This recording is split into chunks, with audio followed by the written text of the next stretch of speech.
So hi guys, what's up mga ka-idol? So for today's video mga ka-idol, so dire na punta sa farm sa atong amo. So makita nyo ng poultry yan sa likod, oh. Taas kayo. So dito na mo karon mga ka-idol. Ikaduhang adlaw na mo karon sa pagpangupras. So balik na punta sa kuprasan. Relax ta dito sa may bang house dito. Init pa man kayo.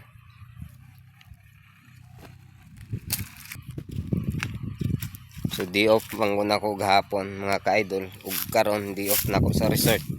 So manang direta karon sa farm sa atong amo. Kay pakupras man sa among amo ang kalubihan niya dire.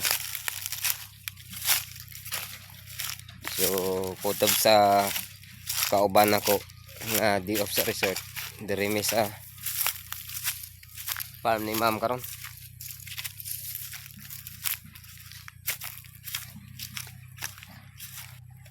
Napay wala ng lugit mga ka-idol.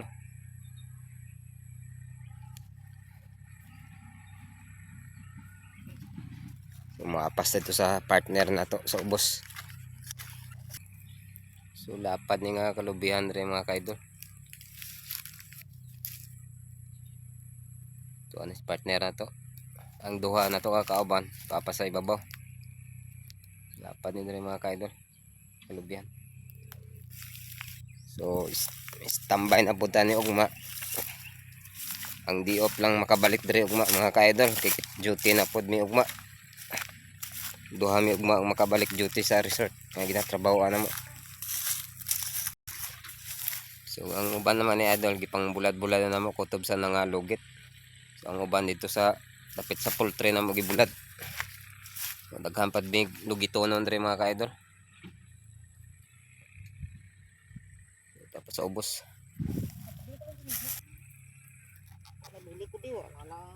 Kumusta ang paglugit dia?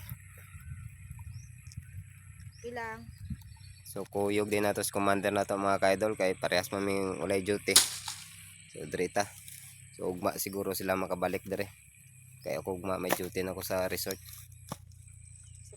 So mao gini ang kahimtang nato mga ka-idol sa wata nakahuman og pag-eskwela. Kay kung mangita tag kwarta, kinahanglan mo trabaho sa ta mo kayod. Kinahanglan patuluan sa nato og singot bago ta makakwarta. Kay kung nakahuman ta og eskwela, dili unta tay ngani karon. So sa mga bata nga naga-eskwela pa karon, tambag ko lang sa inyo, padayon sa pag-eskwela, tarong og eskwela kay lisod ug wa kay nahuman. Dirigid ang atong bagsak, construction, mga harbisay ug mais, humay, mga prasay ug lubi. So sa mga bata nga ga-eskwela diya ug tarong, ayon taon yung usiki ang pagpa-eskwela sa inyong mga ginikanan. So murag diri na lang siguro ni atong pagyaw-yaw aning social media mga ka-idol kay mamuak na pug og lubi. Samtang mamuak ko kay sila man gasunod og lugit. So thank you na lang sa pagtan-aw nyo ani nga video. So pa-like, comment ug share na lang ani nga video para mahibaw-an nato kung asa na nakaabot ang atong mga video. So thank you guys. Amping tang tanan.